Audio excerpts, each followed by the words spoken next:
तो इतना परेशान होता देखकर उस साय ने कहा, सुनो ध्रुव, जो होना था वो हो चुका। अब इस तरह से तुम्हारे गुस्सा करने से कुछ भी नहीं होगा, लेकिन हाँ, अगर तुम मेरा साथ दोगे तो मैं तुम्हारे बहुत काम आ सकता हूं। ये बात ध्रुव को कुछ समझ नहीं आई। उसने उस साय से पूछा, आखिर तुम क्या चाहते हो?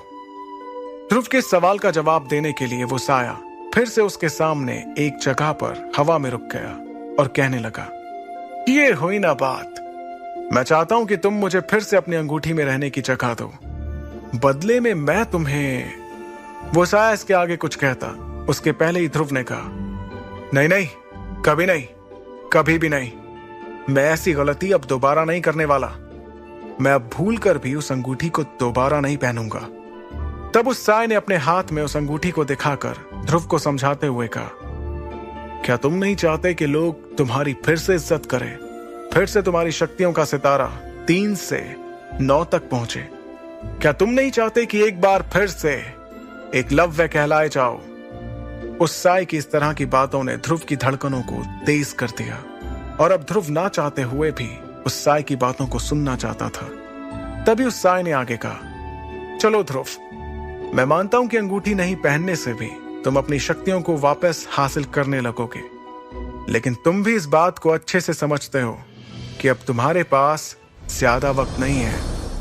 ध्रुव से यह बात करते हुए अब वो साया फिर से उसके चारों तरफ घूम रहा था। उसने ध्रुव से आगे कहा, ध्रुव, तुम 15 साल के हो चुके हो, मतलब कि तुम्हारे पास अब से सिर्फ 1 साल का समय है, और 1 साल में तुम्हारी शक्ति 7वें सितारे तक नहीं पहुंची तो नियम के मुताबिक तुम्हें शौर्य दल और मेसोडोरिया शहर से बाहर निकाल दिया जाएगा। ध्रुव उस साय की बातें सुनकर हैरान हो गया। उसने हैरानी के साथ पूछा, लेकिन तुम्हें इन सब के बारे में कैसे पता? मुझे ये कैसे पता, इसके बारे में सोचना छोड़ो और जो कह रहा हूं उस पर ध्यान दो। अब फिर से ध्रुव उस साय की बातों को ध्यान से सुनने लगा। उसने अपनी बातों को आगे बढ़ाते हुए कहा, और सबसे बड़ी बात, 3 साल बाद तुम्हें अपनी मंगेतर लारा का भी तो सामना करना है। लारा का नाम सुनते ही ध्रुव ने गुस्से में कहा, उसका तो नाम भी मेरे सामने मत लेना। ध्रुव को इस तरह से गुस्सा होते देखकर उस साय ने हंसते हुए कहा, ध्रुव, तुम्हारे इस तरह से गुस्सा करने से कुछ नहीं होने वाला। अब तुम्हें अपने सच को स्वीकार कर लेना चाहिए, और तुम्हारा सच यही है कि 3 साल बाद तुम्हें अपनी मंगेतर लारा का सामना करना होगा। इस बार ध्रुव ने आगे जाकर उस साय से पूछा, तो क्या करूं मैं? तुम्हें वो करना चाहिए जो मैं कह रहा हूं। तुम इस अंगूठी को फिर से पहनकर मुझे अपनी जिंदगी में शामिल कर लो, फिर देखो किस तरह से मैं तुम्हारी जिंदगी बदल दूंगा। मैं तुम्हें इतना शक्तिशाली बना दूंगा कि तुम अपने सामने आने वाली हर मुसीबत का सामना हिम्मत से कर पाओगे। और हाँ, डरो मत, इस बार मैं तुम्हारी शक्तियों को नहीं लूंगा। ये बात तुम्हें बाद में समझ आ जाएगी कि अब तक ऐसा क्यों किया मैंने। धीरे धीरे तुम्हें इसका कारण समझ आ जाएगा, लेकिन अब तुम्हें डरने की जरूरत नहीं। ध्रुव को अपनी खोई हुई शक्तियों को वापस हासिल करने का इसके अलावा कोई और दूसरा रास्ता नजर नहीं आ रहा था। तब ध्रुव ने सपाट लहजे में कहा, ठीक है, मैं तैयार हूं।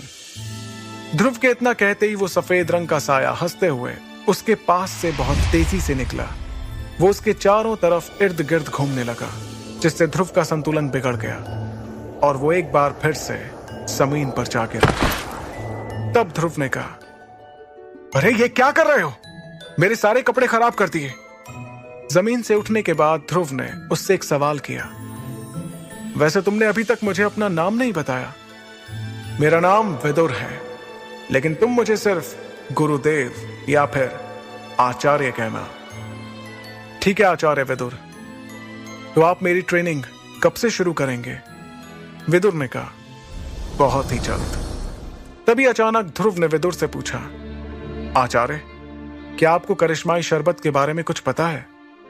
विदुर ने तुरंत जवाब देते हुए कहा, मेरे हिसाब से वो दुनिया का सबसे वाहियात किस्म का शरबत है। मैं तुम्हारे लिए खास चीज बनाऊंगा, अमृत धारा। उससे तुम्हें बहुत मदद मिलने वाली है। ध्रुव ने हैरान होते हुए पूछा। क्या कहा? अमृत धारा?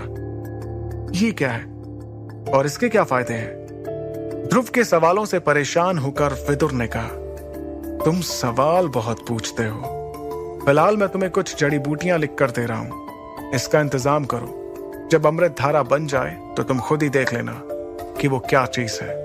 फिर तुम खुद ही बताना मुझे कि अमृत धारा बेहतर है या तुम्हारा वो करिश्माई शरबत। इतना कहते हुए विदुर ने ध्रुव के हाथों में जड़ी बूटियों के नाम लिखकर एक कागज थमा दिया। उस कागज को पढ़कर ध्रुव के होश उड़ गए। उसने हैरानी के साथ कहा, आचार्य ये तो बहुत महंगी हैं। इन्हें खरीदने के लिए तो कम से कम 800 सोने के सिक्कों की जरूरत होगी और मेरे पास तो इतने पैसे नहीं हैं। ध्रुव की इस बात पर विदुर ने सपाट लहजे में कहा, यह तुम्हारी परेशानी है कि तुम इतने सोने के सिक्कों का इंतजाम कैसे करोगे। अभी तो मैंने तुमसे सबसे कम कीमत वाली चीजें लाने को कहा है और तुम अभी से मुझे अपनी परेशानियां बताने लगे। 800 सोने के सिक्कों का इंतजाम कैसे होगा ये तुम जानो। जब तुम्हें पता चलेगा ना कि मेरे अमृत धारा की मार्कस में क्या कीमत है तो तुम्हारे होश उड़ जाएंगे। फिर तुम्हें समझ आएगा कि तुम्हारे हाथ कौन सा खजाना लगा है। ये बात चल ही रही थी कि ध्रुव को ऐसा लगा कि कोई उनकी ओर आ रहा है। इस आहट को सुनकर विदुर ने जल्दबाजी में कहा, मैं अंगूठी में वापस जा रहा हूं, तुम इस अंगूठी को पहन लेना और हां, किसी को भी मेरे बारे में मत बताना, समझे? इतना कहते हुए विदुर ध्रुव की अंगूठी में जाकर गायब हो गए। आगे की कहानी जानने के लिए सुनते रहिए सुपर योद्धा।